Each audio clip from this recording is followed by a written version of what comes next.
Systems with IOP, the computer is divided into three separate modules: the memory unit, CPU and the IOP. IOP ഉള്ള സിസ്റ്റംസിൽ കമ്പ്യൂട്ടറിനെ മൂന്ന് separate മോഡ്യൂളായിട്ടാണ് divide ചെയ്തിരിക്കുന്നത്: memory unit, CPU, അതുപോലെ തന്നെ IOP. അത് ഡയറക്റ്റായിട്ട് communicate directly with input output devices. ഡയറക്റ്റായിട്ട് ഇൻപുട്ട് ഔട്ട്പുട്ട് ഡിവൈസസിനെ കമ്മ്യൂണിക്കേറ്റ് ചെയ്യാൻ പറ്റും. ഈ CPUൻ്റെ ഇൻട്രഷൻ അതൊന്നും വേണ്ടാണ്. ഫെച്ചസ് ആൻഡ് എക്സിക്യൂട്ട് ഇൻസ്ട്രക്ഷൻ, അതിൻ്റെ ഇൻസ്ട്രക്ഷൻ അത് ഫെച്ച് ചെയ്യും, അത് എക്സിക്യൂട്ട് ചെയ്യും അതിൻ്റെ instructions. Okay, input output instructions are specifically design to facilitate input output transfer. Data ട്രാൻസ്ഫറിനും ഇതിനൊക്കെ വേണ്ടിയിട്ടാണ് അതിൻ്റെ ഇൻസ്ട്രക്ഷൻ സ്പെസിഫിക്കായിട്ട് ഡിസൈൻ ചെയ്തിരിക്കുന്നത്. ഇത് input output processor peripheral devices ആയിട്ട് കണക്ട് ചെയ്തിരിക്കുന്നത് ഇൻപുട്ട് ഔട്ട്പുട്ട് ബസ് വെച്ചിട്ടാണ്.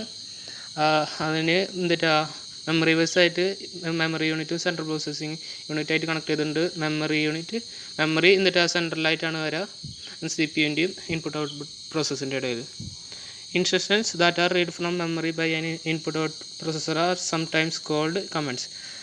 മെമ്മറിയിൽ നിന്ന് ഇൻപുട്ട് ഔട്ട്പുട്ട് പ്രോസസ്സറിന് ആവശ്യമായിട്ടുള്ള ഇൻസ്ട്രക്ഷൻ റീഡ് ചെയ്യുന്നതിനെ പറയുന്നതാണ് commands. To distinguish them from instruction that are read by the CPU. അത് CPU നിന്ന് റീഡ് ചെയ്യണ ഇൻസ്ട്രക്ഷൻ ഡിസ്റ്റിങ്വിഷ് ചെയ്യാൻ വേണ്ടിയിട്ടാണ്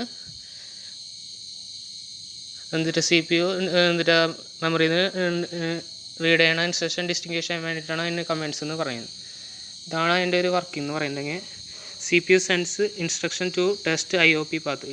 IOPയുടെ പാത്ത് ടെസ്റ്റ് ചെയ്യാൻ വേണ്ടിയിട്ട് input output CPU input output പ്രോസസ്സിന് ഒരു ഇൻസ്ട്രക്ഷൻ സെൻഡ് ചെയ്യും. അത് transfer status word to memory location. അതൊരു സ്റ്റാറ്റസ് വേർഡ് മെമ്മറി ലൊക്കേഷനിലേക്ക് അപ്ലോഡ് ചെയ്യും. അപ്പോൾ സ്റ്റാറ്റസ് ഓക്കെ ആണെങ്കിൽ start input output instruction to IOP. അപ്പോൾ ഇൻപുട്ട് ഔട്ട്പുട്ട് ഇൻസ്ട്രക്ഷൻ IOPക്ക് സ്റ്റാർട്ട് ചെയ്യാൻ കൊടുക്കും. പിന്നെ CPU അതിൻ്റെ പ്രോഗ്രാം കണ്ടിന്യൂ ചെയ്തുകൊണ്ടിരിക്കും. അപ്പോൾ IOP access memory for IOP okay ആണെന്നുണ്ടെങ്കിൽ IOP മെമ്മറി ആക്സസ് ചെയ്തിട്ട് IOPയുടെ പ്രോഗ്രാം റൺ ചെയ്യും.